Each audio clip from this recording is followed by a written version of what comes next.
All right, so I wanted to talk about this one. This is an article, actually a pretty recent article from March 16th.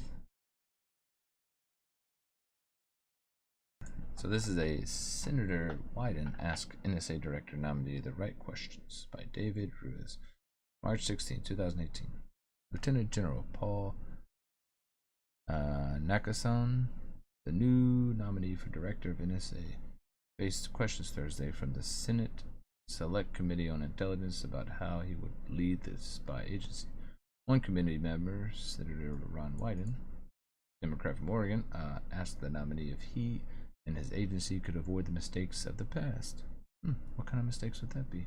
And refused to participate in any new proposed spying programs that would skirt the law and violate Americans' constitutional rights, like they've been doing all along. In 2001, then President Bush directed the NSA to conduct an illegal warrantless wiretapping program. Neither the public nor the full intelligence committee learned about this program until it was revealed in the press. Wyden said. Wyden, who is a member of the committee, in 2001 said he personally learned about NSA surveillance program, which bypassed judicial review required from the FISA court, by reading about it in a newspaper. Senator Wyden continued.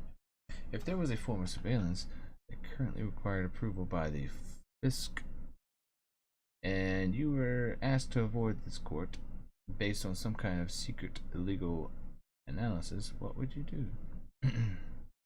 Blah blah blah. None of this matters. What matters is the guy who was on the committee to oversee the NSA's spying, warrantless spying of Americans, learned about the surveillance by reading about it in a newspaper.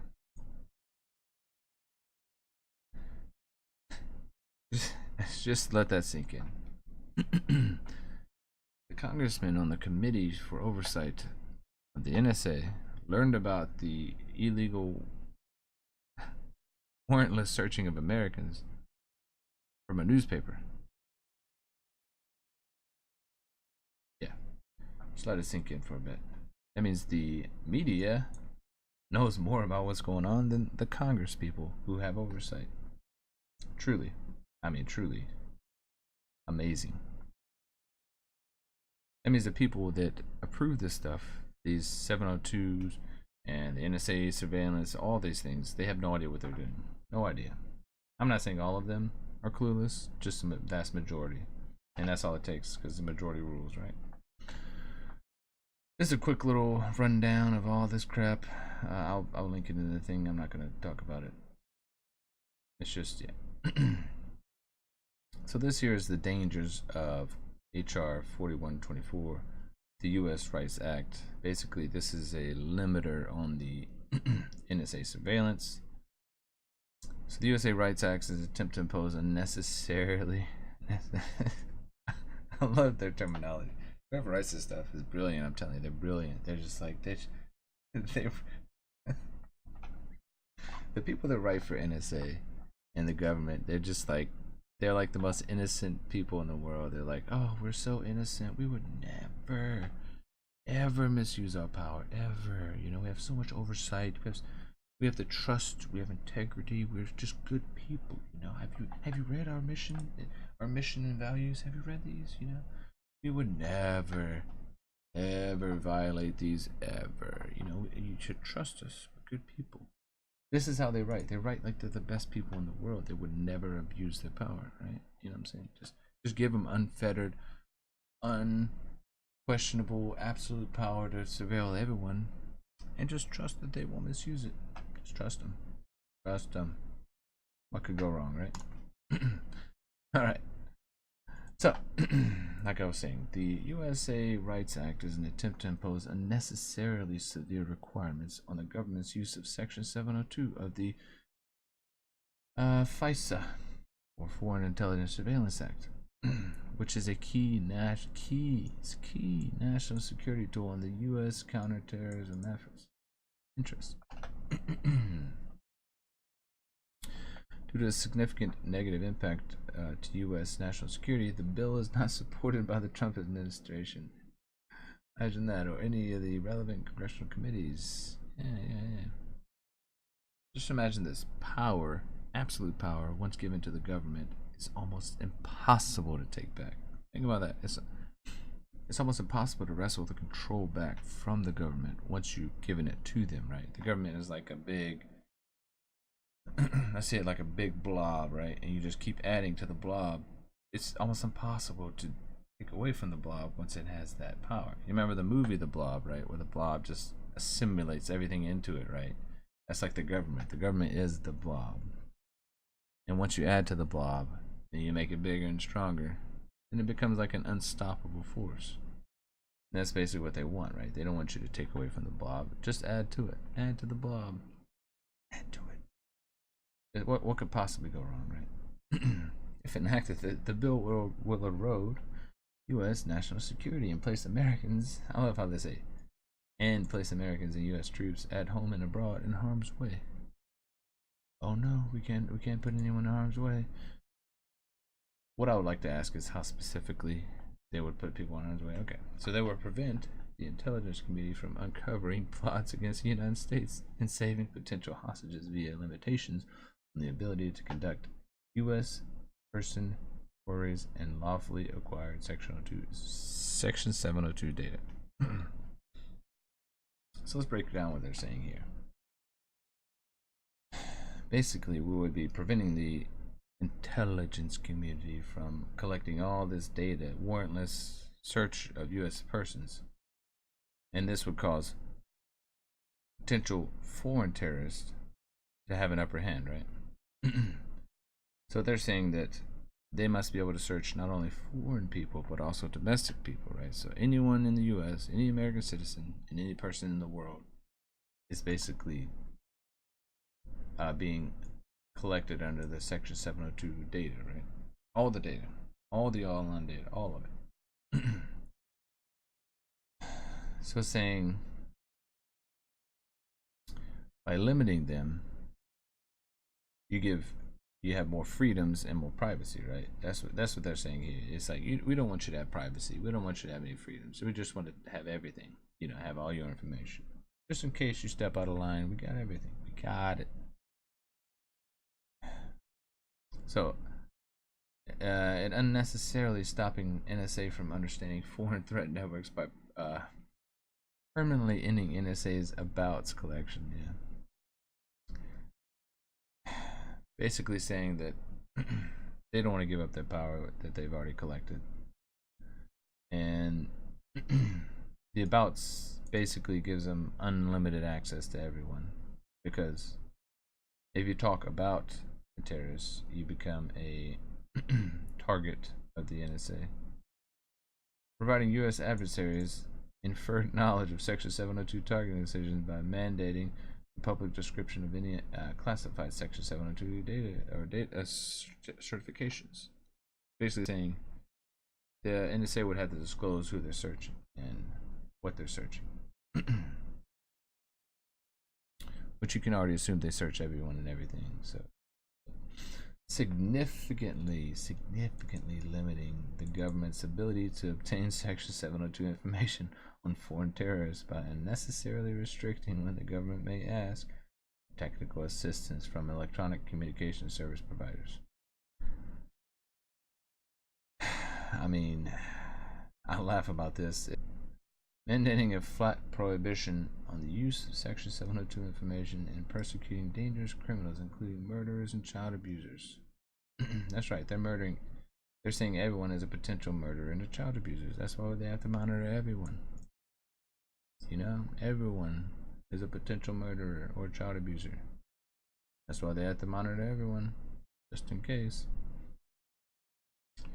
Subverting the authority and expediency of the Foreign Intelligence Surveillance Court by requiring an amicus review during every Section 702 authorization. Basically, allowing more oversight would limit their Section 702 power, but also would make people more aware of what they're searching and why. You're protecting domestic. So, if you try to limit the NSA's searching power, you're protecting domestic terrorists and spies and potentially exposing them to higher classified U.S. sources. I mean, this is amazing. If you think about it, they're saying if you're against Section 702, then you're protecting domestic terrorists and spies.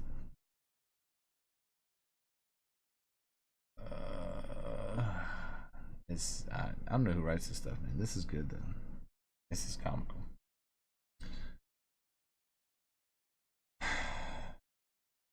Okay. The 9/11 Commission report warned that one of the reasons for catastrophic terrorist attacks on September 11, 2001 was the inability of the intelligence community to put the pieces of the puzzle together due to information sharing problems.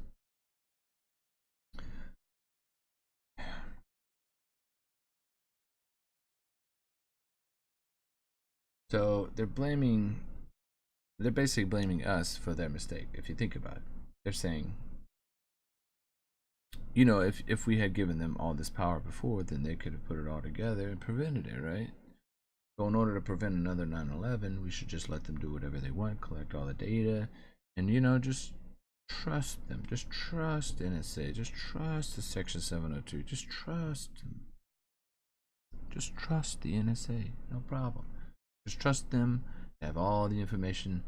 Put it all together, and they will prevent anything bad from ever happening ever again. Just trust them. They're not going to misuse it. No, they would never do that. Right.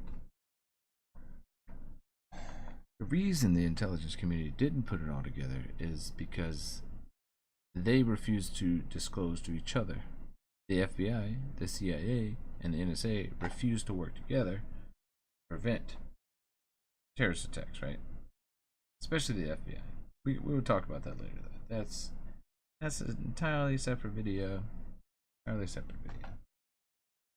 this bill will rebuild the wall between national security and law enforcement and put Americans at home and abroad in danger. Yes. By wanting to limit the NSA's ability to surveil Americans, you're putting Americans at risk. Interesting. It's just interesting how they frame it. You know,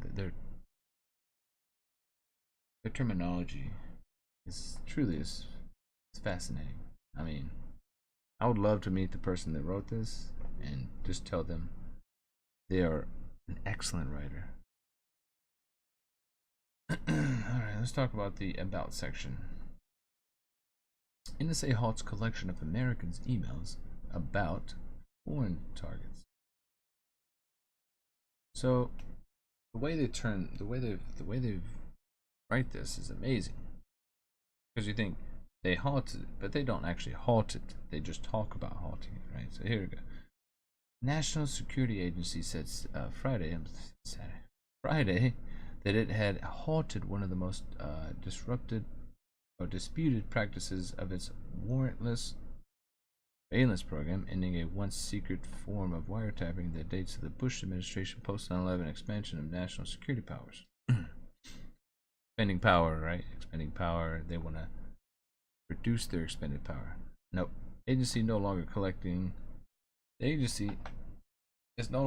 Americans' emails and text exchanges with people overseas that simply mention identifying terms like email addresses for foreigners whom the agency is spying on, but are neither to nor from those targets. Possibly the second worst written sentence that I've read today. Terrible. So they're no longer collecting Americans' email and texts from people overseas that simply mention them. So yeah, you have to do more than just mention someone. Decision is a major development in American surveillance policy. Privacy advocates have argued that this practice skirts or oversteps the Fourth Amendment. Change is unrelated to the surveillance imbroglio over the investigations into Russia and the Trump campaign. According to officials familiar with the matter, rather it stemmed from a discovery that NSA analysts had violated rules imposed by the Foreign Intelligence Surveillance Court, barring any searches for American information and certain messages captured through wiretapping. Senator Ron Wyden, again, Oregon Democrats, sits on the Intelligence Committee, and has long been an outspoken critic of what he saw as NSA overreach, held the decision, said he would offer legislation to codify the new limit in federal law. This change ends a practice of allowed Americans' communications. But this is all BS. It's all BS. All of it.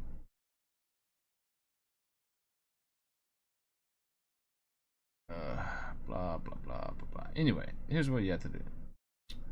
Although one official initially suggested that the more recent problem was that analysts had improperly searched that special database, a senior intelligence official clarified that the problem instead stemmed from quarrying for Americans' information in upstream data generally. Duh. They're basically saying the problem is they're just looking for Americans when they're quarrying, right? After the Snowden disclosure, the Privacy and Civil Liberties Oversight Board, an independent watchdog agency, conducted a study on the warrantless surveillance program. Intelligence officials told the board that under current technology, the agency could not halt about collection without also losing some messages to or from targets themselves. In a statement, the NSA said that limitations still remain the case. That limitation still remains the case, but that it had determined that in light of the factors noted, this changes a responsible and careful approach at this time. Yeah, so they're trying to justify not having to change the about section or the about collection, right? Okay. So this is what I'm going to end on so this is just a little justification for the FISA 702 debate, the important facts of FISA section 702. Truly, it's amazing stuff. I mean, I'll link this and I'll link the other one to it. But yeah.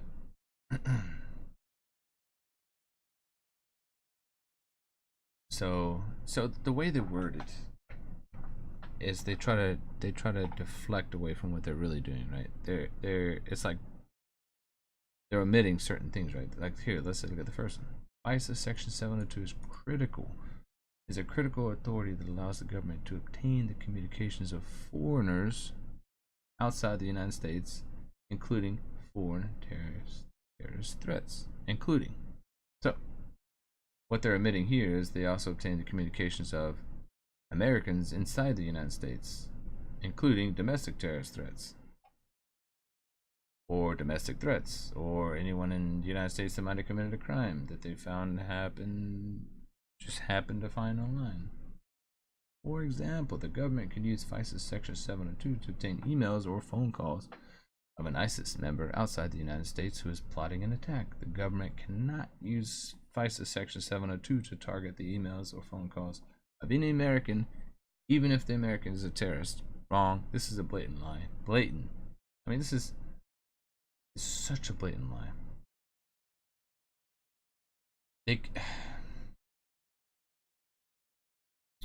Government cannot use the sections FISA Section 702 to target. This is the key, right? They can't directly target that person, but they can.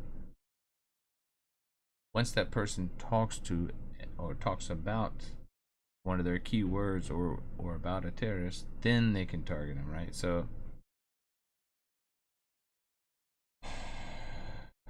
it's just a lie. I mean, really, it's just a lie. It's like saying we're not going to directly target this person, but we're going to get all their communications because we know they're a terrorist because we've already collected all their data, right? It's like indirect targeting, right? It's like if you shoot a shotgun and you shoot, like, let's say you go bird hunting, right? And you have a shotgun and you shoot the shotgun at a bird, but you hit all the birds around it as well. You know, you're like, oh, I wasn't aiming for those birds, but I just happened to hit them. I'm just gonna take them too. I'm gonna take them and cook them up and eat them. So cool, you know. That's how it works. It's a shotgun method, and they hit everything, and everything they hit, they can use. Like, we didn't mean to hit that person. Oh, but he just turned out to be a terrorist. Oh, no problem. FISA Section 702 is not bulk collection. It cannot be used to target Americans. Wrong. It also cannot be used to target any person located inside the United States. Wrong. The government may only use FISA Section 702 with the approval of the FISA Intelligence Surveillance Court. Yeah. But the court gives them a blanket 1-year search warrant, basically. So they have 1 year to search anything they want. Yeah, so that's their oversight.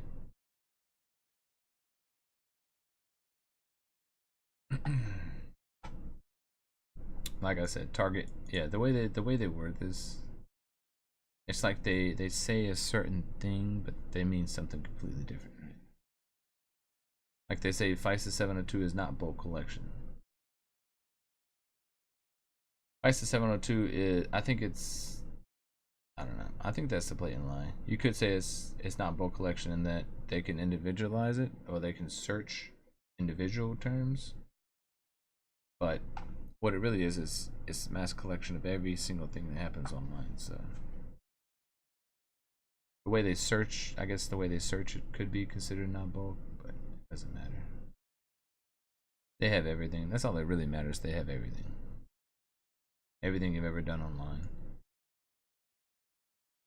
Federal courts, including the Ninth District Court of Appeals and the Independent Privacy and Civil Liberties Oversight Board, have found FISA Section 702 to be constitutional and legal. That's right.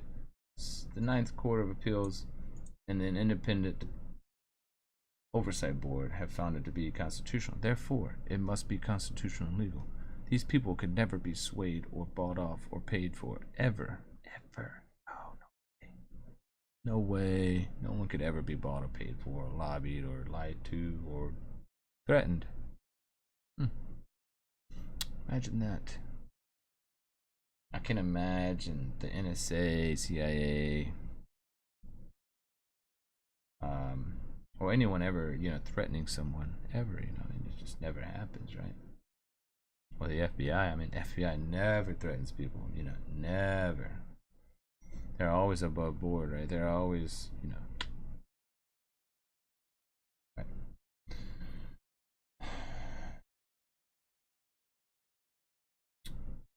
Okay, here's the last section. So this is basically how they justify the whole thing, right? They say FISA Section 702 is one of the most important legal authorities to stop terrorist attacks. For example, FISA Section 702 allowed the government to track, find, and eliminate a top ISIS leader, Haji Iman. Okay. So they're saying Section 702 allowed them to track and find this one guy. But how many people did they have to search in order to find this guy? Think about it. How many millions, maybe even billions of people did they search in order to find and eliminate one person? How much money did it cost? How much time did it take?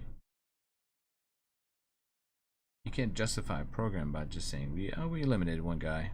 Yeah, one guy, no problem. It's worth it. We eliminated a guy. This guy here, yeah. That makes it the mass surveillance of everyone. Okay, no problem. We found a terrorist. We killed him. That means all the incidental collection justified, right? You cannot justify mass surveillance by saying you took out one person. It's just insanity. It's ludicrous to think that we took out a terrorist, therefore all the other data that we collected and have stored of every single person in the world is justified, right? It makes me extremely upset that they would justify their actions by saying they took out a terrorist. Okay. What about everyone else? What about the mass surveillance of Americans? The destruction and the bypassing of the Fourth Amendment? Or just a blatant disregard for the Constitution, right? The core values of the NSA state the respect for the law. Everything we undertake in our mission is grounded in our adherence to U.S. Constitution and compliance with the U.S. laws, regulations, and policies that govern our activities. NSA states it on their website. This is the NSA's website, nsa.gov. This is their website. You know what I'm saying?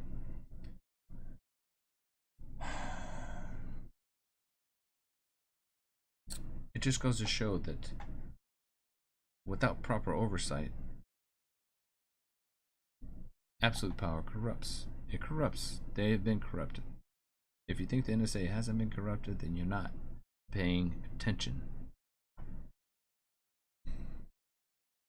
I'm just going to say that I think the FISA Section 702 should be abolished immediately. There should never have been a Section 702. People with oversight have not been overseeing this. Congress has no idea how this works. FISA courts gives blanket 1-year warrants to search anyone for any reason. I mean,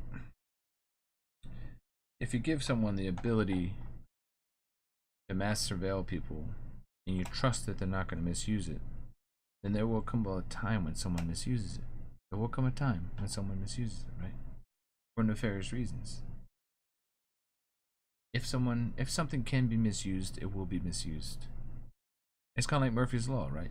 If it can go wrong, it will go wrong at the worst possible time. Just think about it. We'll get into conjecture. We'll get into all the possibilities in the next video. This is just part 1. Next video, we're going to discuss in detail how the FISA and the FISA abuse, or the FISA courts were abused and misused to spy on the Trump campaign and to try to get Hillary Clinton elected for president in 2016.